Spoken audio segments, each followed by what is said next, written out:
மதுரை மாவட்டத்தில் இருக்கும் முக்கியமான சட்டமன்ற தொகுதி திருமங்கலம். தமிழகத்தின் முன்னணி அரசியல் தலைவர்கள் பலரும் போட்டியிட்டு வெற்றி பெற்ற தொகுதி. இடைத்தேர்தல் என்றால் முதலில் நினைவுக்கு வரும் தொகுதி. திருமங்கலம் சட்டமன்ற தொகுதியில் அதிக முறை போட்டியிட்டு வெற்றி பெற்ற ஒரே பிரமுகர் NSV சித்தன். காங்கிரஸ், ஸ்தாபன காங்கிரஸ், இந்திரா காங்கிரஸ் கட்சிகளின் சார்பில் வெவ்வேறு தேர்தல்களில் போட்டியிட்ட அவர் 3 முறை வெற்றி பெற்றிருக்கிறார். ரத்தினசாமி தேவர், AR பெருமாள், ஆண்டி தேவர் போன்ற ஃபார்வர்ட் பிளாக் கட்சியின் மூத்த தலைவர்கள் பலரும் விருப்பத்தோடு போட்டியிட்ட தொகுதி திருமங்கலம். இவர்களில் ரத்னசாமி தேவர் மட்டுமே வெற்றி பெற்றிருக்கிறார்.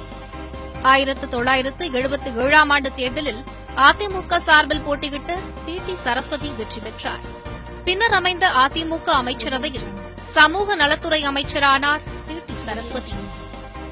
அதிமுகவின் முன்னணி தலைவர்களுள் ஒருவரான காளிமுத்து 2001ஆம் ஆண்டு தேர்தலில் திருமங்கலம் தொகுதியில் போட்டியிட்டு வெற்றி பெற்றார். பிறகு தமிழ்நாடு சட்டமன்ற சபாநாயகராக 5 ஆண்டுகள் செயல்பட்டார். மறுமலர்ச்சி திமுக பொதுச் செயலாளரின் அரசியல் வாழ்வில் திருமங்கலம் முக்கியமான தொகுதி. அங்கே நடந்த பொதுக்கூட்டம் ஒன்றில் விடுதலை புலிகளுக்கு ஆதரவாக பேசியதற்காக கொடா சட்டத்தின் கீழ் கைது செய்யப்பட்டார் வைகோ. 19 மாத சிறை வாசத்திற்கு பிறகே அவர் வெளியே வந்தார்.